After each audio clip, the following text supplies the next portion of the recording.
Sarath sir గారు ఒక last question. Sir Sarath గారు సార్ క్వశ్చన్ మర్చిపోయారు. కుమార్ దూరిపోయే మధ్యలో. ఓకే సంతోష్ శరత్ గారు, పోనేడు సార్ మిమ్మల్ని. శరత్ గారు సార్. మీరు ఇంట్రడ్యూస్ అవ్వాలంటే మీకు పెద్ద సంస్థ ఉంది గీతార్ట్స్. సార్ గీతార్ట్స్ కాకుండా ఈటీవీ నుంచి ఇంట్రడ్యూస్ అవుతున్నారు. అదే కాకుండా గీతార్ట్స్లో ఉన్న మీ కోలిక్స్ మొత్తం, మీ గ్యాంగ్ ఆల్రెడీ ప్రొడ్యూసర్స్ అయిన గ్యాంగ్ మొత్తం సార్. ఇక్కడ ప్రెజెన్స్ మిస్ అయింది. ఎందుకు చాలా మంది ఉన్నారు, ఒకళ్ళంటే ఏదో ట్రావెల్ అనుకోవచ్చు. లేదు మేము ఐడెంటిఫై చేసామండి ఫస్ట్ డౌన్. ఓకే ఇది మేము ఫస్ట్ ఐడెంటిఫై చేసాం, మీరు డౌన్ టు ఎర్త్ అని. సో అదేం లేదు sir. First guest list share చేసింది కూడా మన నవీన్ గారు, వాసు గారు అయినా. సో వాసు గారు అర్జెంట్గా had to go to Cochin అనమాట లాస్ట్ మినిట్లో. సో మార్నింగ్ అనుకున్నాము, దానివల్ల వాసు గారు మధ్యాహ్నం పోస్ట్పోన్ చేసుకున్నారు ఆయన షెడ్యూల్.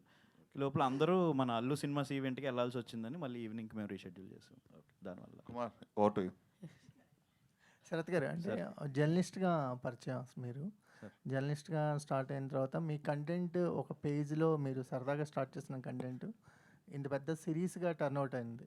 అంటే ఇంత పెద్ద ఈటీవీ విన్ కొలాబరేటెడ్ అయింది. ఆ కంటెంట్ రైటింగ్ మీద మీకు ఉన్న ప్యాషన్ ఏంటి? దాన్ని ఇప్పుడు నాస్టాలజియాతో ఆగకుండా ఇంకేమైనా కంటిన్యూ చేస్తారు? సో కంటెంట్ ఏమో సార్, నాకు మనం మిస్ అయిన జ్ఞాపకాలు, ఆ మెమరీస్ ఎందుకో ఇష్టం. నేను కోవిడ్ టైంలో ఊరికే స్టార్ట్ చేసిన పేజ్ అది. కోవిడ్ టైంలో ఖాళీగా ఉన్నాం అందరం. ఆ టైంలో ఏదో ఒకటి చెప్దామని ఓ రోజు సండే ఎలా ఉంటుంది, చిన్నప్పుడు సండే ఎలా ఉండేది అని స్టార్ట్ చేసిన పేజ్. స్టార్ట్ చేసి సడన్గా ఎందుకో పోస్ట్ పెడితే దానికి 1000 లైక్లు వచ్చినాయి పొద్దున్న లేచేసరికి. ఇదేంటో ఏం జరుగుతుందో నాకు అర్థం కాలే. అది కాసి అక్కడి నుంచి సరే అని రాయడం స్టార్ట్ చేశాను.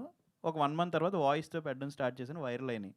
సో లక్కీగా వైరల్ అయింది, ఏదో పని అయ్యేలా ఉందని చెప్పేసి కట్ చేస్తే, ఊరికే చేసిన పేజ్ కట్ చేస్తే అక్కడి నుంచి సిరీస్ వరకు వచ్చింది.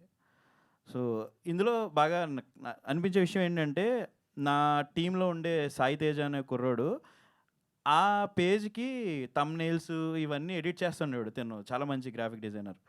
కట్ చేస్తే తనే ఇప్పుడు ఈ ప్రాజెక్ట్కి మన పోస్టర్ డిజైనర్ అండి. మీరు ఇప్పుడు వెనకాల చూస్తున్న పోస్టర్ అన్నీ కూడా ఇన్స్టాగ్రామ్ పేజ్కి ఊరికే చేసే అబ్బాయి, డిజైనింగ్ చేసిన అబ్బాయి. ఇవన్నీ నెక్స్ట్ ఈ కంటెంట్ నెక్స్ట్ లెవెల్కి తీసుకెళ్తారని ఈ పేజ్ వరకే ఆపుతారా? ఎందుకంటే ఇది బిగ్గెస్ట్ కంబ్యాక్ వచ్చింది కదా దీని నుంచి. హిందీలో కూడా చేద్దాం అనుకుంటున్నారండి, పాన్ ఇండియా. వినోద్ గారు, సార్ మీ ప్రొడ్యూసర్కి ఏం క్యారెక్టర్ ఇవ్వలేదా?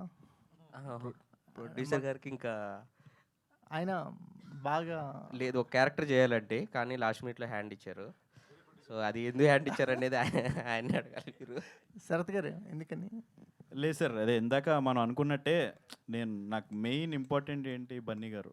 సో రేపు అన్న రోజు నేను ఇక్కడ యాక్ట్ చేసి నేను అక్కడికి వెళ్ళాల్సి వచ్చినప్పుడు లాస్ట్ మినిట్లో నా వల్ల షూటింగ్ అయిపోవడం ఇది కరెక్ట్ కాదు.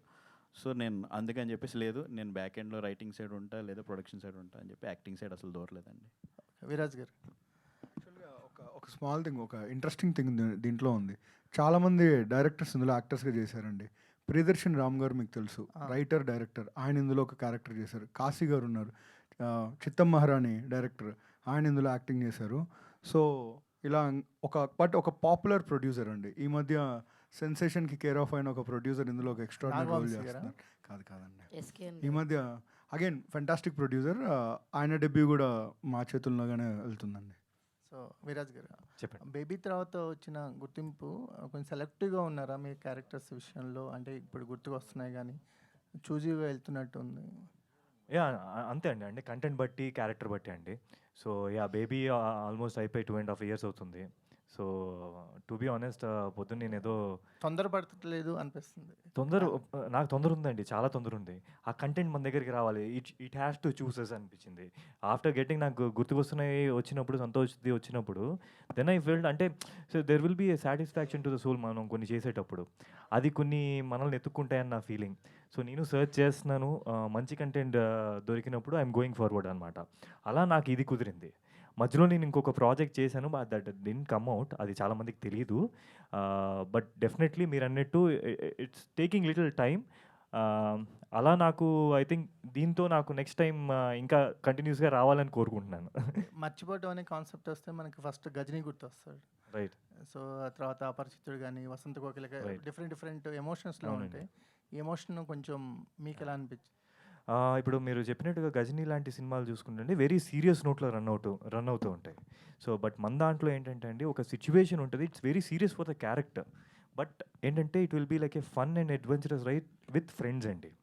సో, మీకు చూసినంత సేపు మీరు వాడు మర్చిపోవడం, వాడి సిట్యుయేషన్ చూసి మీరు ఎంజాయ్ చేస్తారు. మీరు నవ్వుకుంటారు. So, it will be going in that way. So, కానీ లాస్ట్‌కొచ్చేసరికి మీకు అర్థమవుతది. అది అది ఎంత పెయిన్ ఒక మెమరీస్ గాని, ఏదైనా మర్చిపోయి ఒక సిట్యుయేషన్ అలాంటిది హ్యాండిల్ చేయాలంటే హౌ మచ్ అంటే మీ చుట్టుపక్కల ఉన్న ఫ్యామిలీ గాని, ఫ్రెండ్స్ గాని ఎంత దానికి సపోర్ట్ చేయాలి అన్నది మీకు క్లారిటీ వస్తది. యాహ్! రాజశేఖర్ గారు.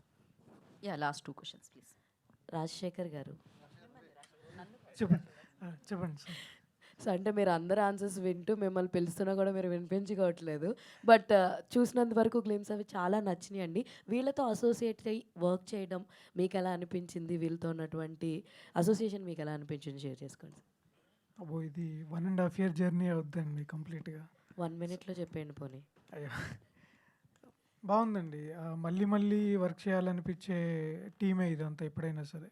అండ్ ఇది నాకు హోమ్ గ్రౌండ్ లాంటిది ఇది కూడా మళ్ళీ నాకు ఈ ప్రాజెక్ట్ ఇదంతా. So so memorable. ఇప్పుడు ఈ కాంటెంట్ ఎలాగైతే మిమ్మల్ని ఒక జ్ఞాపకాలు ఒక మెమరీస్లోకి తీసుకెళ్ళిందో, సో ఈ జర్నీ కూడా సేమ్ అలాంటిదే అండి. All the very best and Ajay garu. So మీ హాయ్ అండి. Yeah we're hearing. సో మీకు అంటే ఇందాక అందరిని అడగడం జరిగింది, మీకు ఏం గుర్తు వచ్చినాయి, బాగా మెమరైజ్ చేసుకుంది ఏంటి అని చెప్పి అడగడం జరిగింది. సినిమా ఎంత తీసినా సరే దానికి ఇంకా సోల్ చేర్చేది బ్యాక్గ్రౌండ్ స్కోరు, మ్యూజిక్, పాటలు ఇవే. సో మీరు చేసినంత వరకు మీరు ఎంత కనెక్టెడ్గా ఉన్నారు bit to bit scene connection వరకు మీకు ఎలా అనిపించింది అంటే వాట్ యు విల్ సే అండి? అంటే యాక్చువల్లీ చెప్పాలంటే స్కోర్ ఇంకా స్టార్ట్ చేయాలండి, ఇంకా స్టార్ట్ చేయాలి. బట్ డెఫినెట్లీ స్కోర్ బాగా వస్తుందని చెప్పడానికి ఏంటంటే, ఇప్పుడు రోజు మా పాపకి చిన్నప్పుడు మార్నింగ్ తినిపిస్తుంటా ఫుడ్ అది తినిపించినప్పుడు నాకు చిన్నప్పుడు కథలు అడుగుతూ ఉంటుంది, చిన్నప్పుడు ఏం చేసేవాడివి ఏంటంటే. సో ఎవ్రీడే ఒక పెయిన్ ఉంటుంది నాకు, ఎందుకంటే ఈ plastic life obviously this is not we want. So definitely ఆ మెమరీస్ మనకి మ్యూజిక్ రూపంలో బయటకు వస్తుందని చెప్పి చాలా కాన్ఫిడెంట్గా అనమాట అది. All the very best and Sarath garu. Sai గారు. శరత్ గారు, మ్యామ్ లైక్ ఇది సిరీస్గా తేవాలి అన్న ఫస్ట్ థాట్ ఎవరిదండి? సో ఇందాక సాయి గారు చెప్పినట్టే ఇది అసలు సీరియస్గా అసలు ప్లాన్ లేదండి. నేను రేలంగ్ మాయిలో ఆ కథలు చెప్పినప్పుడు 90 సెకండ్స్ ఎపిసోడ్లు అవన్నీ కథా సుధా అని ఒక 40 to 50 ఎపిసోడ్స్ చేద్దాం. మన చిన్నప్పుడు జరిగిన అమ్మమ్మ ఇల్లు, అప్పట్లో ఇంటికి వెళ్ళినప్పుడు వేసవి సెలవులు ఎలా ఉండేది అవన్నీ చేద్దాం అనుకున్నాము. అలాగే ప్రాజెక్ట్ బిగిన్ అయింది.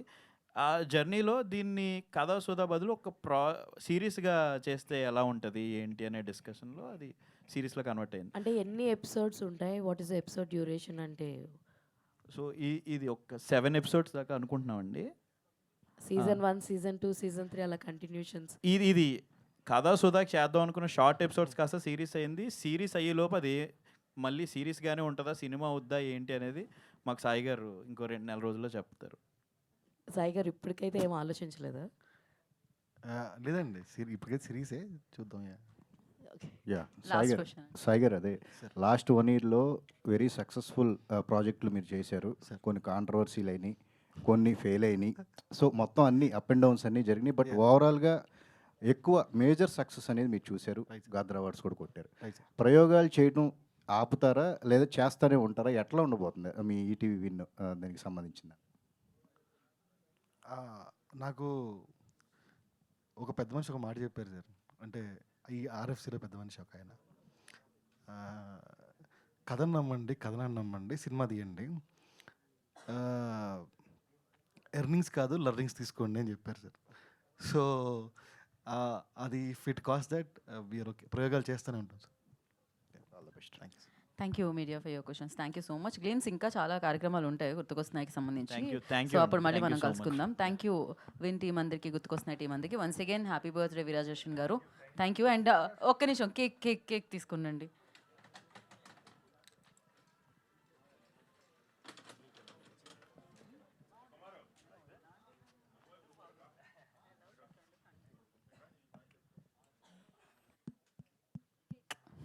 హ్యాపీ బర్త్డే పాట ఎవరు పాడుతున్నారు? రాజశేఖర్ గారు హ్యాపీ బర్త్డే పాట మీరే పాడుతున్నారు. డిమాండ్ మేరకు, ప్రేక్షకుల కోరిక మేరకు పుట్టి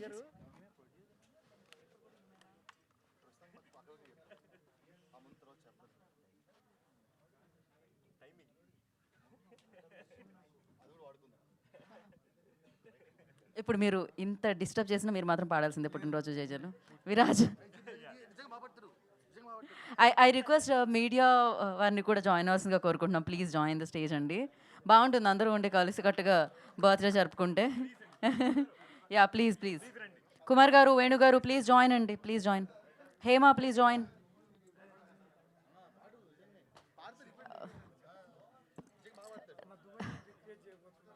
ఎస్, ఇప్పుడు ఒక అద్భుతమైన పాటని డెడికేట్ చేయబోతున్నారు రాజశేఖర్ గారు పుట్టినరోజు రోజున.